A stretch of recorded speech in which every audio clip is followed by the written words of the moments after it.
फारूक खान, संपादक इकरा पत्रिका। थार न्यूज़ इकरा पत्रिका में आपका स्वागत है, आपका इस्तकबाल है। सबसे पहले मेरी आपसे गुजारिश कि आप इस चैनल को लाइक करें, शेयर करें, सब्सक्राइब करें, साथ ही बेल आइकन का बटन दबाएं ताकि हमारे नए एपिसोड हैं वो जल्द से जल्द आप तक पहुंच सकें। आज के इस एपिसोड में हम राजस्थान की राजधानी जयपुर में MIM का जो प्रदेश कार्यालय है उसके पदाधिकारियों के बीच हैं। जैसा कि सबको मालूम है कि MIM चीफ असदुद्दीन ओवैसी के 2-3 दौरे राजस्थान में हो चुके हैं और एक टेम्परेरी 6 लोगों की कमेटी राजस्थान के अंदर बनाई गई है और ये सबके सामने है कि MIM है वो अगला विधानसभा चुनाव पूरी बेबाकी से, मजबूती से राजस्थान में लड़ेगी। राजस्थान के अंदर जो मुस्लिम बाहुल्य सीटें हैं और प्लस जो ऐसी सीटें जहां से दूसरे कैंडिडेट निकल सकते हैं उस पर पूरा MIM का फोकस रहेगा। और अगर पिछला विधानसभा चुनाव देखें 2018 का, तो 2018 के विधानसभा चुनाव में काउंटिंग के दिन जो 99 सीटें कांग्रेस को मिली थी, उनमें से जो आंकड़े हैं वो बताते हैं कि 99 सीटों में से 96 सीटें यानी 96 सीटें ऐसी थी कांग्रेस ने जीती जो उसका मार्जिन था जीत का वो मुस्लिम वोट का था। यानी 96 सीटें हैं कांग्रेस को मुसलमानों की वजह से जितवाई थी, जिनमें खास तौर से बड़ी बड़ी सीटों में खुद मुख्यमंत्री अशोक गहलोत की सीट है जोधपुर जिले की सरदारपुरा, वो उसके बाद में जो जयपुर की हवा महल सीट है जहाँ से कैबिनेट मंत्री महेश जोशी हैं वो मुस्लिम मेजोरिटी की सीट है। उसके अलावा जो कोटा की सीट है जहाँ से जो शांति धारीवाल जो कैबिनेट मिनिस्टर हैं और सीकर की सीट है जहाँ से राजेंद्र पारिक, यानी वो जो मुस्लिम मेजोरिटी की सीटें हैं। ऐसे ही जो एजुकेशन मिनिस्टर हैं BD कल्ला, उनकी बीकानेर सीट, ये तमाम तरह ऐसी 96 सीटें हैं जो कांग्रेस ने वो जीती हैं जहाँ उनका जीत का जो मार्जिन है वो मुस्लिम वोट के बराबर या उसके आसपास है। यानी खास तौर से ये एक सीधा आंकड़ा ये कह रहा है कि कांग्रेस में जो सरकार बनी थी, राजस्थान में जो कांग्रेस की सरकार बनी थी, उस सरकार में जो मुख्य योगदान था वो मुस्लिम वोट का था। और जयपुर से एक नेता कांग्रेस का जो चुनाव हारा था उसने ये चीज़ स्पष्ट तौर पे कही थी कि अगर मेरी सीट के ऊपर 10,000 वोट भी मुसलमानों के होते तो मैं आज विधायक होता। तो हम सबसे पहले जो MIM के जो प्रदेश जो टीम है, जो 6 लोगों की टीम बना रखी है, उसमें जावेद साहब से हम जानना चाहेंगे कि अब आपकी पार्टी की आगे की क्या रणनीति है राजस्थान के अंदर। सर देखिए, आज जैसा कि आपको पता है 31 मई 2022 को हमारे पार्टी के राष्ट्रीय अध्यक्ष बैरिस्टर असदुद्दीन ओवैसी साहब ने जयपुर में हमारी पार्टी लॉन्च करी और 6 कोर कमेटी मेंबर्स को नियुक्त किया गया। इसके अंदर हमारे कन्वीनर जमील खान साहब को बनाया गया और इसके अलहदा हम 5 मेंबर्स को लिया गया। हम लोगों को ये जिम्मेदारी दी गई कि आगे आने वाले समय में, जैसा कि टॉक जर्नलिज्म का एक इवेंट हुआ था तो सदर साहब ने कहा था कि मैं बड़ी शिद्दत के साथ इलेक्शन लड़ूंगा। इंशाल्लाह मेरी पार्टी के वर्कर्स या जो पदाधिकारी हैं वो राजस्थान की तमाम विधानसभाएं जहां हम लोग एक समीकरण के आधार पे जो हमारे दलित, वंचित, अगड़ा, पिछड़ा, शोषित या मुसलमान, जैसा कि देश जब से आज़ाद हुआ तब से देखा जा रहा है कि सेकुलरिज्म के नाम पर बहुत सी पार्टियां हैं जिन्होंने इस वोट बैंक को साधा, लेकिन प्रॉपर ढंग से इस वोट बैंक का वो काम नहीं कर पाई जो करना चाहिए।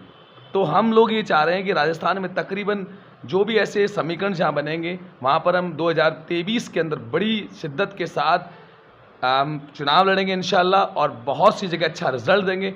अभी तक हमने अगर सदस्यता अभियान की बात की जाए तो तकरीबन 1 लाख लोगों को हम मेंबर बना चुके हैं पिछले 2 से ढाई महीने के अंदर। अभी जो सुनने में आ रहा है कि आपके MIM के चीफ हैं ओवैसी साहब, उनका दौरा है राजस्थान में, क्या ये दौरा फाइनल हो गया है? उनकी मीटिंगें कहाँ होने की संभावना, आपने कोई फाइनल कर लिया हो? सर बिल्कुल दौरा है फाइनल।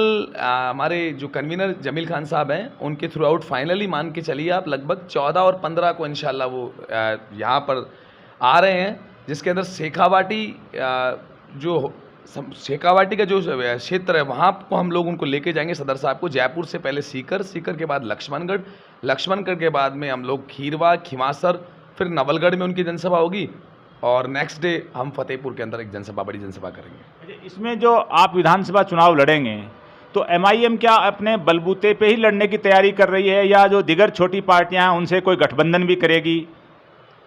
देखिए सर, ये ऐसा सवाल है आपका, बिल्कुल हम खुले मन से कह रहे हैं कि जो भी पार्टियां हैं, मैंने तो पहले भी कहा है कि राजस्थान में पिछले 25 साल से एक परसेप्शन बना हुआ है बीजेपी कांग्रेस 98 में अशोक गहलोत जी आए, 2003 में वसुंधरा, पुनः 8 में गहलोत जी, 13 में वसुंधरा, 18 में गहलोत जी।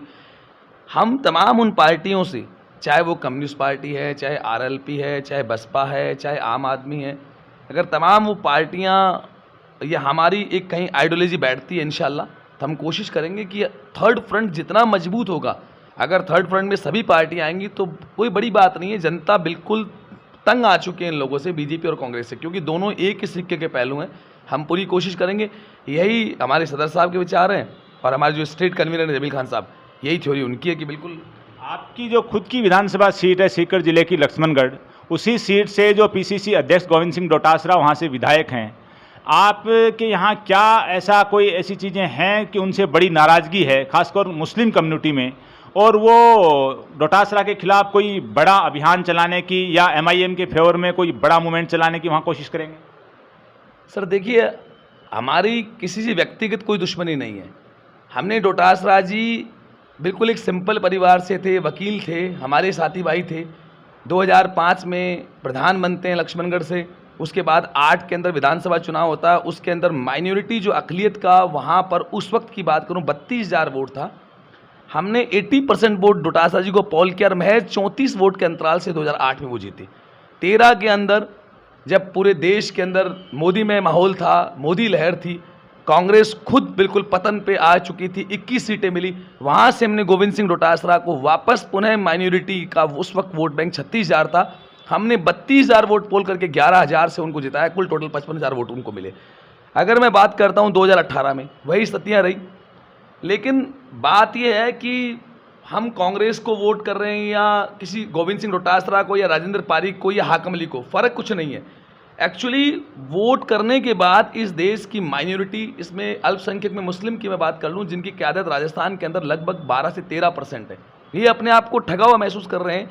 क्योंकि आपको पता है फारूक साहब, आप देखिए उर्दू के ऊपर मदरसा पैरा टीचर्स को पिछले 20 से 22 साल से गहलोत जी आए दिन रोज़ाना वादे कहीं उनकी कोई पैरवी नहीं है।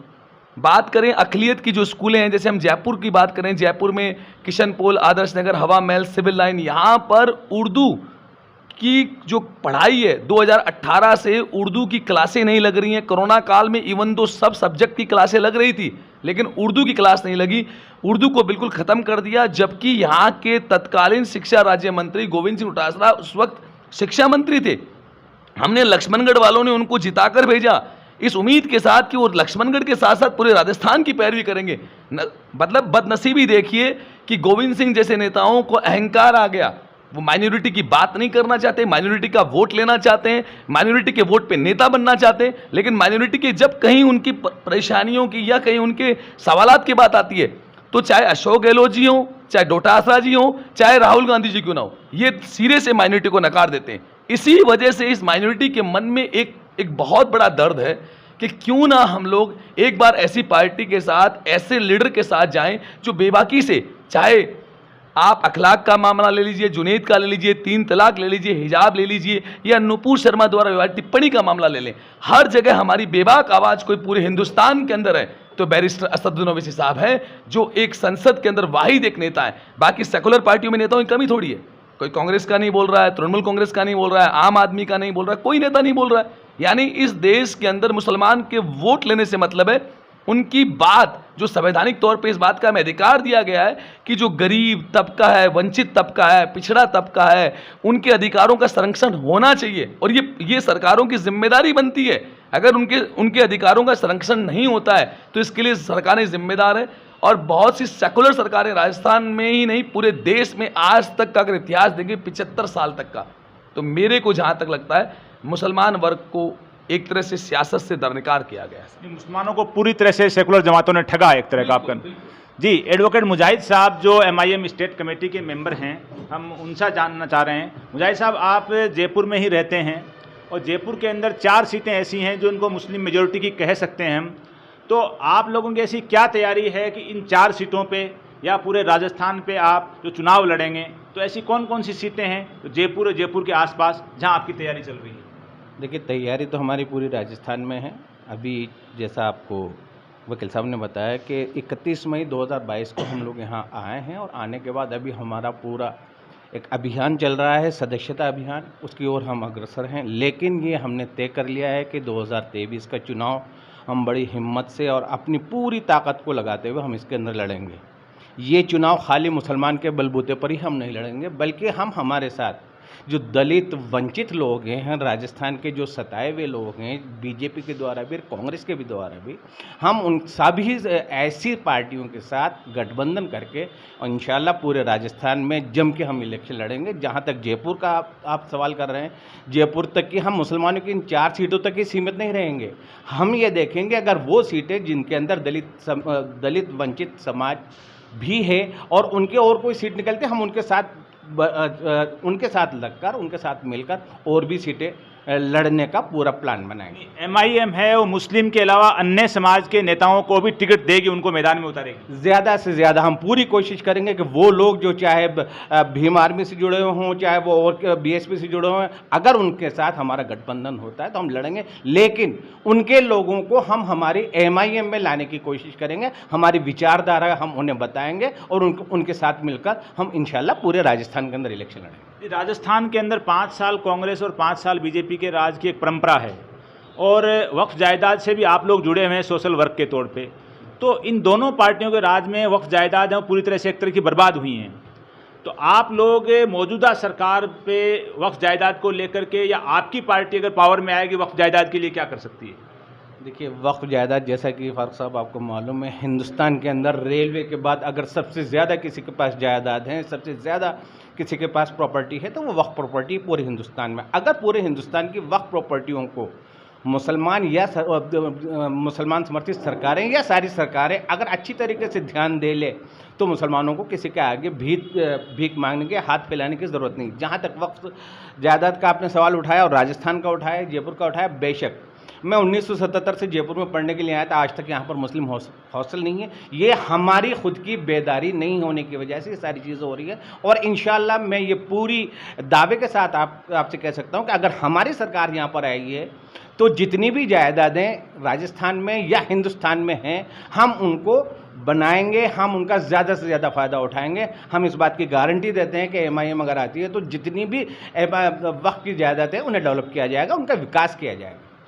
हमारे बीच बाबूभाई फरीद वाले जो एमआईएम के बहुत बड़े सपोर्टर हैं, और जब एमआईएम राजस्थान में नहीं आई थी उससे पहले ही मैं समझता हूं कि सोशल मीडिया पे जो लोग एक्टिव थे उनमें सबसे ज़्यादा एक्टिव थे। बाबूभाई, आप इस चीज़ को लेकर एमआईएम से क्या उम्मीद रख रहे हैं?